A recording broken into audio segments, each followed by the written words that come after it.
For the combination of resistors shown in figure 8.30, find the equivalent resistance between point C and D, A and B। तो हमारे पास यहाँ दो question है, C and D के बीच में find करना है, A and B के बीच में इक्विवेलेंट रेजिस्टेंस फाइंड करना है। स्वागत है आप सभी का हमारे चैनल पे, जहां हम डेली आपको नए नए क्वेश्चंस की ट्रिक सिखाते हैं। ये चैनल आपके लिए फुल्ली डेडिकेटेड है आपके बोर्ड्स के एग्जाम के लिए।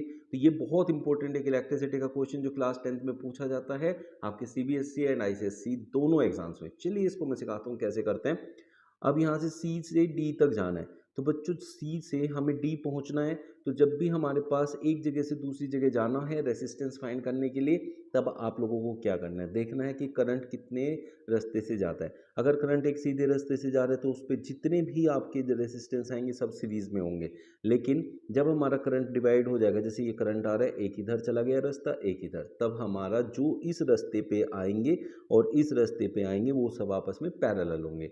इन दो ट्रिक को यूज करके हम इन सारे क्वेश्चंस को करते हैं। तो चलिए फिर सी से देखते हैं फिर क्या कर सकते हैं।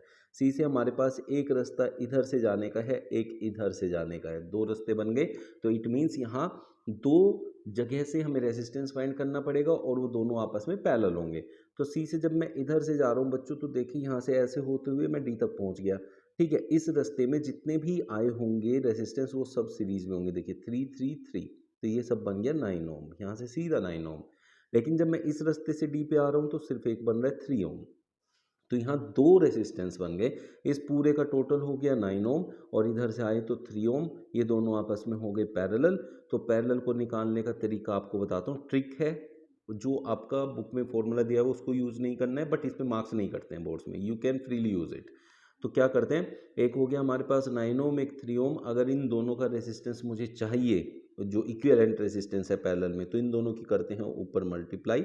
It means R1 into R2 divided by R1 plus R2 means 9 plus 3 12, 3 4 जो 12, 4 से जब मैं 9 को डिवाइड करूंगा इट विल बी 2.25। तो सी से डी के बीच का मेरा पूरा रेजिस्टेंस आ गया 2.25 ओम। ठीक है बच्चों, तो इस तरीके से आप लोग इसे फाइंड आउट कर सकते हैं। फिर इसके बाद हम चलते हैं कि आगे क्वेश्चन में क्या पूछा है हमसे, उसको भी चेक कर लेते हैं। लेकिन उससे पहले अब मैं आपको बता दूं कि ये पूरा का पूरा जो सर्किट डायग्राम था अब ये मोल्ड हो गया। कैसे, ए से हम यहाँ सी पे आए और इधर से जाके ऐसे एक नया रेजिस्टेंस, इधर से मैं बी पे पहुंच गया। दिस इज 2.25 बच्चों। लेकिन जब मैं ए से ऐसे आ रहा हूँ तो मेरा रास्ता ऐसे आ रहा है और ये कहीं भी करंट डिस्ट्रीब्यूट नहीं हो रहा है।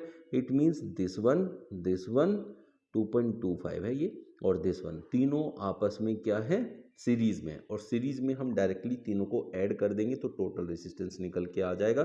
तो 3 + 3 6 प्लस 2.25 इज 8.25। तो हम कह सकते हैं कि आपका जो रेजिस्टेंस है between A and B is 8.25 ohm, जबकि सी और डी के बीच में था आपका 2.25 ओम। कैसा लगा ट्रिक? बढ़िया लगा तो कमेंट कर दीजिएगा और लाइक कर दीजिएगा सेशन को। जिन्होंने चैनल सब्सक्राइब नहीं किया डू सब्सक्राइब द चैनल, और बेल आइकन का जो है जरूर प्रेस कर देना ताकि आने वाले हर सेशन का आपको नोटिफिकेशन मिलता रहे। मिलते हैं नेक्स्ट सेशन में। Thanks to all.